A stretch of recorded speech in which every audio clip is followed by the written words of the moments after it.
We are all hoping that the old way of doing business in Washington is over and that the status quo has ended. We are entering what could be a new era in our country. So with much happening in the nation's capital, I wanted to expand beyond our weekly hour-long podcast to bring you short chats with key players in Washington, from the Senate to the House to President Trump's administration. These discussions will dive into the latest on legislation that's making its way through Congress and the efforts within the administration to drive the MAHA agenda forward. I want to bring these back to you, the American people. Joining me today is Congressman Thomas Massie, a true ally of the Make America Healthy Again movement and one of the fiercest defenders of American civil liberties in Congress. From fighting to end reckless spending to standing up against unconstitutional surveillance, Massie has been a consistent voice for freedom, accountability, and bringing power back to the people. I asked him about his controversial stance on the recent continuing resolution vote and what we can expect to happen the next time it comes around. Let's get into it. Congressman Thomas Massie, thank you so much for coming on this update from Washington. You have been so busy. March of 2025, you were top of the airways with your fight against the CR bill, and pretty controversial because the Republicans in the Trump administration really wanted to get this through, and you, as you always do, noted the inconsistencies in reducing the debt with continued resolutions on these omnibus bills. So can you explain for the audience why is it every 6 months this keeps coming up? Is there any hope in the world of getting out of this cycle of government shutdowns? Yeah, well, there is a hope, but the swamp and the Uniparty, not the Unity Party that you and I are in, but the Uniparty loves the threat of a shutdown because if you have a crisis, you can get just about anything done. And it's an excuse to keep the status quo going. So how did we get here? Well, in September, they said to us here in the House, that's when the spending bill was due, last September. They said, you know what? Let's not do anything controversial. Let's not screw up the election. Let's wait until December. And so December came. It was the lame duck session. And they said, oh, look, we won the House, the Senate, and the White House. It would be foolish of us to do anything now. Let's wait until next year. And some people thought about waiting till January. And I remember very distinctly, they said, no, Trump needs time to get his priorities in place and figure it out, and his people installed. And so let's do it in March. Let's kick the can to March. And so they did a CR that got us to March. Now here we are in March. And by the way, what is it about March? I mean, I remember March 2020 when the COVID stuff was starting to happen. And I was the lone voice then in March and got in trouble, I guess, so to speak, not with my constituents, but with the swamp. For being the sole dissenter of the COVID stimulus and the bailouts, most of which went to the banks and Wall Street and would later cause inflation. But here we are, March 2025. They say, do this CR. And I pointed out, look, you're locking in the last 15 months of the Biden administration. Spending is policy. This is the most powerful tool we have to change the direction of this country. We could defund the things we don't like DOGE is trying to do, but the courts are trying to stop DOGE and all the other things that are happening by the executive branch unilaterally by saying, well, Congress already funded this or Congress approved it, so it takes an act of Congress. So I just said, look, why don't we put these things DOGE has found or some of the president's priorities in the spending bill instead of locking him into place for the next 9 months? Now, I understand President Trump went along with this and said that, hey, let's just do this. Let's just lock all this in. But, it's locking in that spending that we can't afford, and it's locking in the policy that we don't want. Mm-hmm. Elections should have consequences. We shouldn't cut, copy, paste the last 15 months of the Biden administration into the first 9 months of the Trump administration. Yeah, and you would think that would make sense. I do realize that Trump is still getting his agency heads in place, his cabinet in order. I fully empathize with how challenging that is.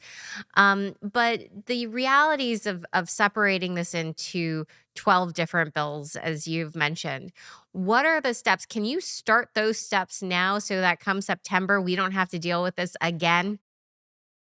That's a great point. That is what we should be working on. And, okay, the CR passed. I was the sole dissenting Republican. But given that it did, and now that we have what's 6 months of runway until the next crisis, we should do 12 separate bills. Now, that would fund the 12 different parts of the government. Um, and here, that actually gives this administration more power if we would do that. And here's why. It gives the swamp less power, though, and that's why they would prefer an omnibus or a CR. Mhm. The swamp would, because if you do 12 separate bills, and let's say President Trump wants to do something different at the State Department, okay, and we send him 12 separate bills on September 30th or before September 30th, 2025. If he doesn't like what we did at the State Department, let's say because we had to get 60 votes in the Senate to pass something, and it was a partisan exercise, um, well, what he could do is he could veto that one of the 12 bills, and 11/12 of the government would stay funded. Mhm. It wouldn't be a shutdown. There would be a shutdown at the State Department, nowhere else. Okay, so not only USAID would shut down, but some of the other non essential parts of the State Department would shut down. I don't think that's the end of the world, if you ask me. In fact, it would create a much smaller crisis, which would then be the motivation to solve this problem rationally and urgently instead of having this giant crisis of shutting the whole government down. Now, we should be doing these in each committee. The 12 bills should go through 12 separate committees and 12 separate subcommittees of the appropriations the committee, and we should be debating and amending them. But you know what, Nicole? I'll take 12 separate bills done behind closed doors by, Mike Johnson and John Thune and President Trump, if that's what they want, but just at least make them 12 separate bills. Yeah, and it really goes to the point that if if an agency has failed in its mission, which is to allocate taxpayer dollars responsibly, really, if you think about the function of government, it's a giant transactional vehicle. And you put policy around it to dictate where those funds go. Now, to put it all together, you have maybe some segments of the government who are really being efficacious in that duty. Um, there aren't many, but it would allow us to see who are the good players right now, and it Right. would also lead to the natural accountability that is missing. So what these CR and omnibus bills is, it prevents this natural evolution of accountability that all of us want and all of us expect. And so 12 bills. So now, how does one take apart? These are giant documents, each of these omnibus Yeah. budgets, and how does one take it apart? Has it become so interagency webbed that like you can't elegantly pull it apart into 12 different bills? Yeah. That's we don't have to solve it all next year, okay? Or this year. We didn't get here overnight, and we're probably not going to fix it overnight. So, the last time they did 12 separate bills was in the 1990s, okay? And how they devolved to this situation is they got like the next year they got maybe 8 or 9 of the bills done and they ran out of time and they stuck 3 of them in a minibus, okay? Well, that's how you get out of this crisis. Let's do 6 separate bills.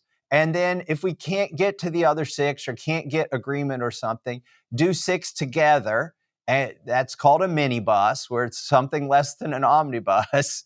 And so now you've gotten halfway to the solution. There's another tool here, which are called rescissions.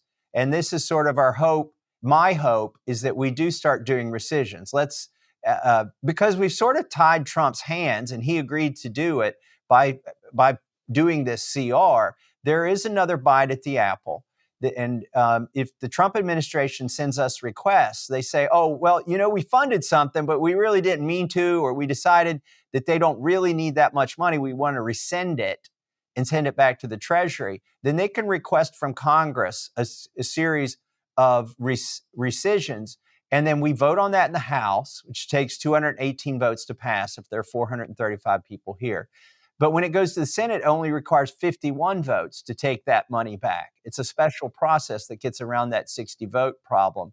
And so there is some hope there, because here's what happened also in that CR and why this ties the president's hands. When they signed that CR, they fully funded the Department of Education. Okay. And then the next week, the president is doing a press conference saying he's winding down a Department of Education. But the problem is, the week before, he just signed a bill to fund the Department of Education that Congress passed. And so the courts are going to use that to say, you can't sign a bill that funds this and then later shut it down a week later.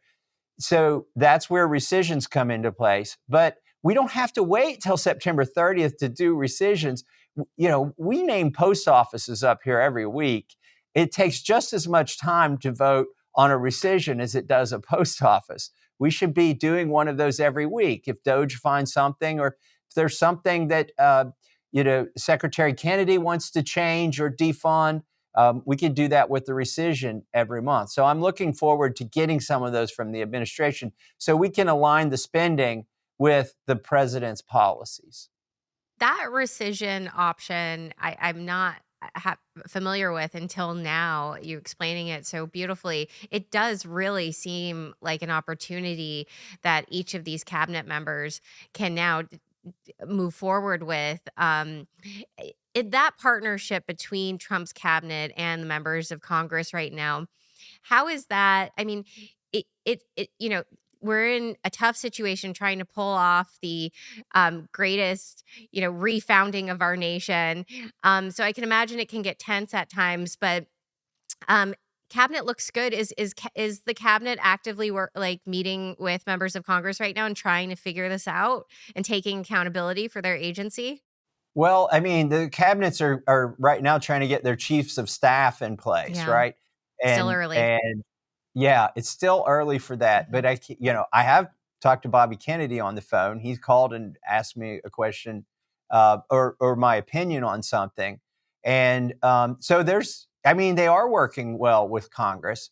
We just need to make sure that these big bills we pass align with what they're ultimately trying to get done. And maybe this will give them time to get their feet underneath of them. And by the way, rescissions is a very blunt instrument. I want to be clear. It's it's just like, it's saying we're not going to spend a certain amount of money. It doesn't give you a chance to reallocate it to a better purpose. What happens to those funds? Then it just sits in a slush um, bank account. No, I think it does. In this case, it would go back to the It Treasury, would go but back I'm to the not. Treasury. Yeah, I'm not clear what's going to happen with the Doge cuts myself Yeah. if they don't go through rescission process. Yeah. Well, I mean, we've seen already this unprecedented returning of state funds to the federal government from Florida. That was really exciting. Many people celebrating that. I don't think any of us have ever seen. This is my first time seeing a state return funds that they didn't need. I haven't seen it either, but when I was in county government, I was the county executive.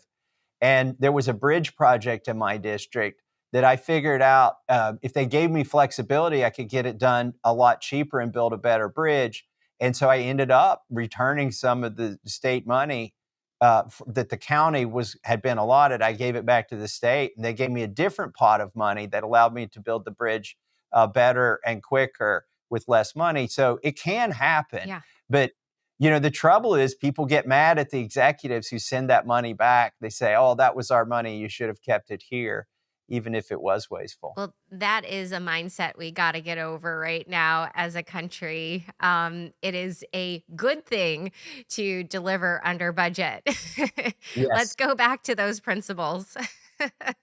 Yeah, there's a mentality, if you don't spend it, you won't get it next year. And that's prevalent, particularly in the military. I've talked to members of the military. If you want to know about waste inside the military, talk to somebody who's served, maybe on an aircraft carrier or somewhere. They can tell you about epic acts of waste. Yeah, I've seen some of them purchasing materials at 10x what you can get it on the free and open market.